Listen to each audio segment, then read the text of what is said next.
أشهد أن لا إله إلا الله وحده لا شريك له وأشهد أن محمدا عبده ورسوله صلى الله عليه وعلى آله وأصحابه ومن سار على نهجه إلى يوم الدين وسلم تسليما كثيرا.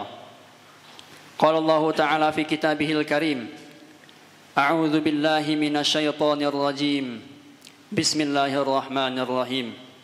يا أيها الذين آمنوا اتقوا الله حق تقاته ولا تموتن إلا وأنتم مسلمون. يا أيها الناس اتقوا ربكم الذي خلقكم من نفس واحدة وخلق منها زوجها وبث منهما رجالا كثيرا ونساء واتقوا الله الذي تساءلون به والأرحام إن الله كان عليكم رقيبا.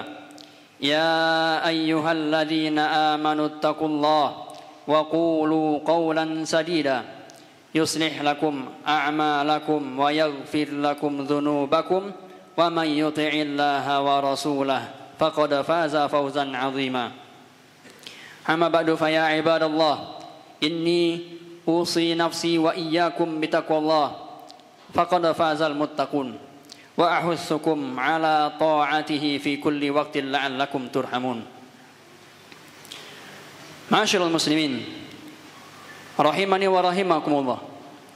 Khatib berwasiat kepada diri khatib sendiri dan kepada jamaah sekalian untuk senantiasa meningkatkan ketakwaan kita kepada Allah Subhanahu wa taala. Karena ketahuilah bahwasannya ketakwaan merupakan sebaik-baik bekal kehidupan seseorang di atas dunia. Allah Subhanahu wa taala berfirman, "Wa tazawwadu fa inna khairaz zadit taqwa," dan berbekallah kalian karena sesungguhnya ketakwaan itu adalah sebaik-baik bekal. Ma'asyiral muslimin rahimani wa rahimakumullah.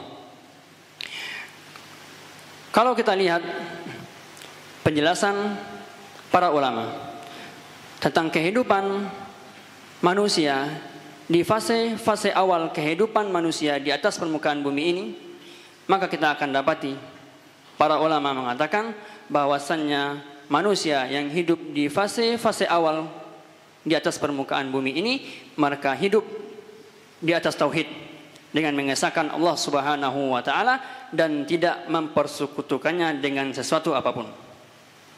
Sejak diutusnya Nabi Adam alaihissalam ke atas permukaan bumi ini, dan secara bersamaan Allah juga mengutus beliau sebagai nabi yang pertama.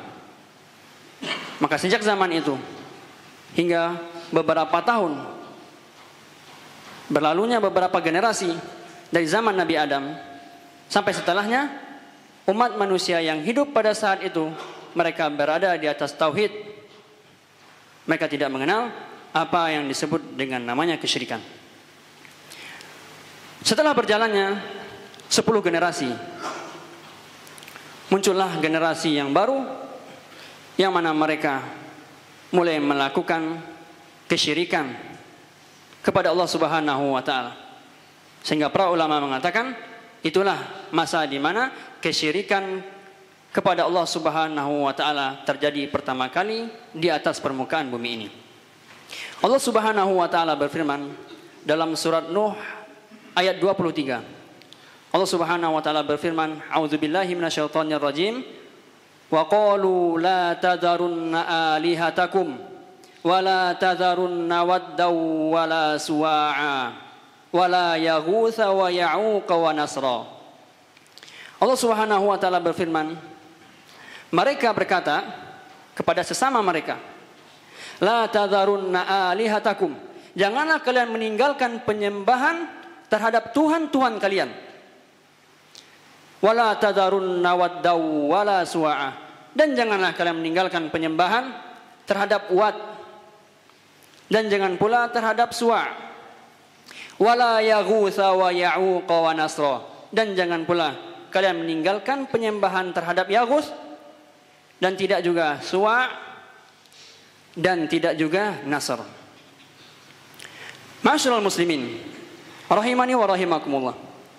Para ulama, di antaranya Muhammad bin Qais, beliau menyebutkan bahwasannya nama-nama yang disebutkan di dalam ayat tersebut merupakan nama-nama orang soleh yang hidup di zaman di antara zaman Nabi Adam hingga sebelum diutusnya Nabi Nuh alaihi salam. Jadi 5 nama tersebut, Wad, Suwa', Yaghus, Ya'uq dan Nasr, merupakan nama-nama dari orang-orang soleh yang pernah hidup di atas permukaan bumi ini, yang mana mereka hidup di masa di antara masanya Nabi Adam hingga sebelum diutusnya Nabi Nuh alaihi salam. Mereka mempunyai pengikut. Mereka mempunyai orang-orang yang meneladani mereka dalam ibadahnya ataupun dalam perbuatan-perbuatan baik mereka. Maka setelah orang-orang soleh ini meninggal, para pengikutnya yang merasa kehilangan tadi, yang sebelumnya mereka meneladani bagaimana orang-orang soleh tersebut beribadah, mereka mulai membuat patung-patung dan gambar-gambar dari orang-orang soleh tersebut. Tujuan mereka tidak lain melainkan agar mereka menjadi semangat lagi beribadah kepada Allah Subhanahu wa taala saat mereka melihat patung-patung mereka ataupun saat mereka melihat gambar-gambar mereka. Ma'asyiral muslimin, rahimani wa rahimakumullah. Waktu terus berlalu. Orang-orang tersebut sudah menemui ajal mereka. Generasi pun berganti menjadi generasi yang baru. Ilmu pun diangkat oleh Allah Subhanahu wa taala.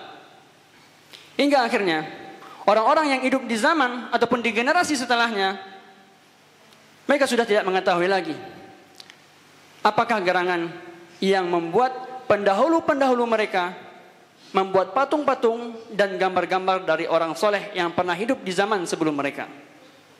Maka di saat itulah syaitan laknatullah membisikkan kepada mereka bahwasannya dulu pendahulu-pendahulu kalian membuat patung-patung orang-orang soleh tersebut dengan tujuan beribadah kepada mereka, dengan tujuan menyembah dan meminta kepada patung-patung orang soleh tersebut. Maka akhirnya generasi yang hidup di masa tersebut termakan fitnah dari syaitan hingga akhirnya mereka menyembah patung-patung dari orang-orang soleh tersebut yang mana itu dibuat oleh generasi-generasi sebelum mereka. Ma'asyiral muslimin, rahimani wa rahimakumullah. Imam Ibnu Qayyim mengatakan bahwasanya banyak dari ulama salaf yang berkata, dahulu orang-orang yang hidup di masa mereka berbondong-bondong datang ke kuburan mereka atau ke kuburan orang-orang soleh tersebut. Bahkan mereka membuat patung-patung mereka, gambar-gambar, dan sering berjalannya waktu, akhirnya patung-patung tersebut dan gambar-gambar tersebut dijadikan sesembahan selain Allah Subhanahu wa taala. Ma'asyiral muslimin, lihatlah bagaimana akal licik syaitan yang mana dia bersabar dalam menjerumuskan umat manusia. Dia mengetahui kalaulah ketika orang soleh tersebut meninggal dunia, dia langsung membisikkan kepada orang-orang yang menjadi orang-orang terdekat dari orang soleh tersebut, tentu hal ini tidak akan berhasil. Karena mereka masih termotivasi dan masih memiliki ilmu. Mereka mengetahui yang hak dan mereka mengetahui yang batil. Tapi seiring berjalannya waktu, bergantinya generasi, hilanglah mereka yang dulunya membuat patung-patung tersebut dengan tujuan agar patung-patung tersebut menjadi motivasi mereka dalam beribadah kepada Allah. Tatkala ilmu itu diangkat oleh Allah Subhanahu wa taala, hingga akhirnya setan masuk di kesempatan yang terakhir, dia membisikkan kepada manusia untuk menyembah patung-patung yang dibuat oleh para pendahulu mereka. Hingga akhirnya pada saat itulah terjadilah kesyirikan yang pertama kali di dunia ini, penyembahan selain Allah Subhanahu wa taala. Ma'asyiral muslimin, rahimani wa rahimakumullah. Al-Imam Ibnu Qayyim Al-Jauziyah Beliau menjelaskan di antara bentuk tahapan-tahapan syaitan dalam menjerumuskan manusia sehingga terjatuhnya manusia dalam penyembahan dan pengagungan terhadap kuburan orang soleh-soleh mereka. Di antara tahapan-tahapan tersebut, yang pertama, syaitan membisikkan kepada mereka bahwasannya mereka seharusnya untuk membikin ataupun membuat bangunan-bangunan di atas kubur dari orang soleh yang hidup di zaman mereka, beriktikaf di atasnya. Yang demikian tidaklah ditujukan melainkan sebagai bentuk realisasi kecintaan mereka kepada orang soleh mereka. Dan kemudian di tahap yang berikutnya, syaitan membisikkan kepada manusia ataupun kepada mereka untuk berdoa di atas kuburan.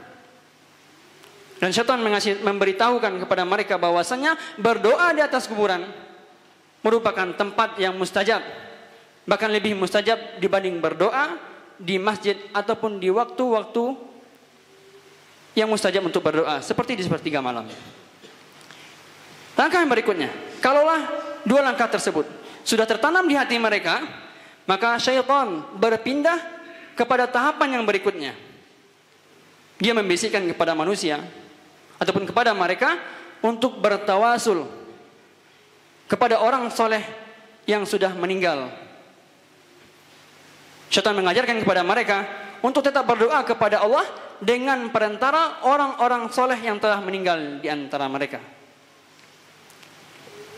Dan yang berikutnya, Imam Ibnul Qayyim menjelaskan, kalaulah yang demikian sudah ditempuh oleh mereka, selanjutnya syaitan menjerumuskan mereka kepada sebuah kesyirikan yang sangat besar, yaitu agar mereka berdoa secara langsung kepada orang soleh mereka yang sudah meninggal. Dari awalnya bertawasul kepada nama orang soleh tersebut, di tahapan yang sekarang atau tahapan berikutnya, syaitan membisikkan agar mereka menyembah ataupun berdoa secara langsung, meminta secara langsung kepada orang soleh yang sudah meninggal tersebut. Dan di tahapan yang berikutnya, syaitan belum berhenti. Di tahapan yang berikutnya, syaitan mengajarkan kepada mereka, membisikkan kepada mereka agar berhala tadi, agar kuburan-kuburan tadi dijadikan Tuhan ataupun sesembahan selain Allah Subhanahu wa taala. Maka dari itu, maka terdapat, kita lihat di beberapa daerah, banyaknya kuburan-kuburan yang dipasang lampu, dipasang tirai, disemen, dibikin bangunan di atasnya, dijadikan tempat sujud, dijadikan tempat tawaf, dan dijadikan tempat mereka berhaji, mereka cium, mereka usap, mereka bersihkan, mereka rawat, dan sampai mereka menyembelih untuk orang soleh yang meninggal di kuburan tersebut. Dan di tahapan berikutnya, di tahapan yang terakhir, Imam Ibnul Qayyim menjelaskan bahwasannya di tahapan yang ini akhirnya syaitan membisikkan kepada mereka untuk menjadikan kuburan orang soleh tersebut sebagai id ataupun sebagai waktu-waktu yang akan dikunjungi secara rutin, baik itu dalam hitungan bulan, dalam hitungan tahun, dan lain sebagainya. Dan syaitan mengajarkan kepada mereka ataupun membisikkan kepada mereka agar mengagungkan semua ataupun setiap tahapan-tahapan tersebut. Ma'asyiral muslimin, rahimani wa rahimakumullah. Inilah bentuk tahapan-tahapan, bentuk penyesatan syaitan kepada umat manusia agar umat manusia menjadi penyembah kubur, menyembah orang-orang soleh yang sudah meninggal di sebelum mereka. Dan demikianlah syaitan menjerumuskan manusia kepada kesyirikan, yang mana hal tersebut sudah dari zaman dahulu hingga zaman sekarang masih dipraktekkan oleh syaitan, masih dibisikkan oleh syaitan kepada umat manusia, sehingga pada zaman sekarang kita masih dapati di masyarakat kita ataupun di negara kita masyarakat yang menyembah kepada kuburan orang-orang soleh mereka.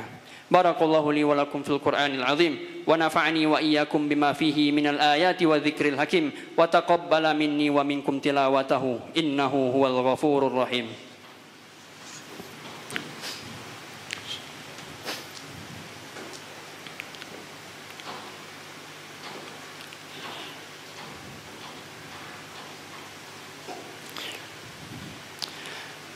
Alhamdulillah. Wassalatu wassalamu ala Rasulillah wa ala alihi wa sahbihi wa mawala. Wala hawla wala quwwata illa billah. Ma'asyiral muslimin, rahimani wa rahimakumullah. Para ulama menyebutkan tentang apa-apa yang terjadi di zaman diutusnya Nabi Nuh alaihi salam. Itu merupakan kesyirikan yang pertama kali terjadi di permukaan bumi ini. Dan para ulama juga menyimpulkan bahwasannya sebab yang paling utama yang membuat umat tersebut terjatuh ke dalam kesyirikan adalah ghulu kepada orang-orang yang soleh, yang hidup ataupun yang meninggal di masa sebelum mereka. Ghulu itu adalah sikap berlebihan, sikap melampaui batas, kecintaan yang luar biasa kepada seseorang, kepada orang yang soleh, ataupun kepada Nabi, ataupun kepada siapapun hal tersebut, yang mana kecintaan itu melebihi batas-batas yang sudah dijelaskan ataupun yang diatur oleh syariat. Ini salah satu hal yang menyebabkan terjatuhnya seseorang hamba ke dalam kesyirikan. Dan ghulu inilah yang menjadi penyebab terjatuhnya orang-orang yang hidup di zaman Nabi Nuh kepada penyembahan selain Allah Subhanahu wa ta'ala. Kalau kita amati tentang peristiwa tersebut di zaman dahulu hingga di zaman sekarang, kita dapati hal tersebutlah yang memang menjadi penyebab tersesatnya beberapa agama-agama lain, tersesatnya umat manusia dalam ibadah ataupun agama-agama mereka. Seperti orang-orang Yahudi, di antara ketersesatan mereka adalah ghulu ataupun kecintaan yang berlebihan kepada Uzair, yang mana Uzair ini adalah salah satu orang soleh dari kalangan mereka. Karena rasa ghulu yang tinggi tadi, rasa kecintaan yang berlebihan kepada Uzair tadi, hingga mereka mengatakan bahwasanya Uzair itu adalah anak Allah Subhanahu wa ta'ala. Wal'iyadzu billah. Orang-orang Nasrani, terjatuhnya mereka ke dalam kesesatan karena keyakinan mereka, karena ghulunya mereka kepada Nabi Isa alaihi salam. Maka dalam keyakinan mereka, mereka meyakini bahwasannya Nabi Isa itu adalah Allah. Dan keyakinan mereka yang lain, ada yang mengatakan bahwasannya Nabi Isa itu adalah anak Allah. Dan keyakinan mereka yang lainnya, mereka mengatakan bahwasannya Nabi Isa itu adalah salah satu dari yang tiga. Ini menunjukkan tersesatnya orang-orang Yahudi dan Nasrani dari zaman dahulu dari ajaran mereka yang benar, disebabkan karena ghulu mereka kepada Uzair dan ghulu orang-orang Nasrani kepada Nabi Isa alaihissalam. Dan pada zaman setelahnya, kita pernah mendengar adanya berhala yang bernama Lata dan Uzza. Lata dan Uzza merupakan nama orang-orang soleh yang hidup pada zamannya. Dan orang-orang yang hidup setelahnya, ketika mereka meninggal, membuat patung-patung dari Lata dan Uzza ini. Hingga akhirnya syaitan menghiasi mereka, menjadikan hal tersebut sebagai Tuhan yang disembah selain Allah Subhanahu wa ta'ala. Maka kita dapati ada nama berhala Lata dan berhala Uzza yang didapati oleh masyarakat Arab pada zamannya. Dan agama Buddha, orang-orang Buddha meyakini bahwasannya Buddha ini dulu merupakan orang yang soleh, merupakan orang yang baik. Kemudian karena ghulunya mereka, rasa cinta mereka yang berlebihan terhadap Buddha ini, menjadikan mereka menyembah Buddha ini sebagai Tuhannya. Hingga tersesatlah orang-orang Buddha dengan keyakinan seperti itu hingga zaman kita sekarang. Dan demikian pula yang terjadi pada agama-agama lainnya, seperti agama Konghucu dan agama-agama musyrik lainnya. Ma'asyiral muslimin, rahimani wa rahimakumullah. Padahal Allah Subhanahu wa ta'ala di dalam Al-Quran sudah memberikan penjelasan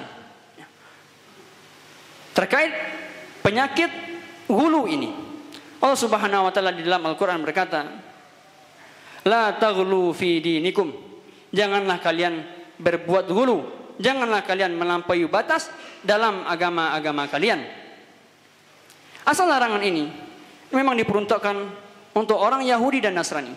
Akan tetapi ini, makna ayat dari ini juga dijadikan pelajaran untuk kaum muslimin. Kita juga mengamalkannya. Agar apa? Agar kita tidak terjatuh ke dalam hulu seperti terjatuhnya orang Yahudi dan orang Nasrani dalam keyakinan agama mereka.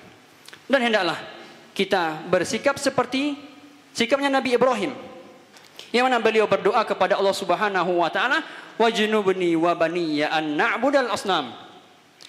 Nabi Ibrahim disebutkan di dalam Al-Qur'an dalam surat Ibrahim bahwasanya beliau berdoa kepada Allah Subhanahu wa taala, jauhkanlah aku dan anak cucuku dari penyembahan terhadap berhala. Ma'asyiral muslimin, Nabi Ibrahim saja yang merupakan Khalilullah, yang merupakan utusan Allah, masih berdoa kepada Allah Subhanahu wa taala agar dia, keluarganya dan anak cucunya tidak terjatuh ke dalam kesyirikan. Tentu kita kaum muslimin sebagai manusia yang biasa, yang tidak ada jaminan dari Allah Subhanahu wa taala untuk menjaga kita. Tidak ada jaminan dari Allah Subhanahu wa taala untuk kita tidak terjatuh ke dalam perbuatan kesyirikan. Kita berdoa kepada Allah Subhanahu wa taala agar Allah lindungi kita, keluarga kita, masyarakat kita, dan orang-orang yang hidup di zaman kita dari kesyirikan. Ibadallah, innallaha wa malaikatahu yusalluna 'alan nabi. Ya ayyuhalladzina amanu sallu 'alaihi wa sallimu taslima. Allahumma salli 'ala Muhammad wa 'ala ali Muhammad kama shallaita 'ala Ibrahim wa 'ala ali Ibrahim innaka Hamidum Majid. Wa barik 'ala Muhammad wa 'ala ali Muhammad kama barakta 'ala Ibrahim wa 'ala ali Ibrahim innaka Hamidum Majid. Allahumma ighfir lil muslimina wal muslimat wal mu'minina wal mu'minat al ahya'i minhum wal amwat. Allahumma inna nas'aluka al huda wat tuqa wal afafa wal ghina. Allahumma ati nufusana taqwaha wa zakkiha anta khairu man zakkaha anta waliyuha wa maulaha. Allahumma inna na'udzubika min ilmin la yanfa' wa min qalbin la yakhsha wa min nafsin la tashba' wa min da'watin la yustajabu lah. Allahumma inna na'udzubika an nusyrika bika wa nahnu na'lam wa nastaghfiruka lima la na'lam. Rabbana atina fid dunya hasanah wa fil akhirati hasanah wa qina adzaban nar. Ibadallah, innallaha ya'muru bil 'adli wal ihsan wa ita'i dzil qurba wa yanha 'anil fahsya'i wal munkar wal baghi ya'idzukum la'allakum tadhakkarun. Fadhkurullaha katsira wallahu ya'lamu ma tasna'un.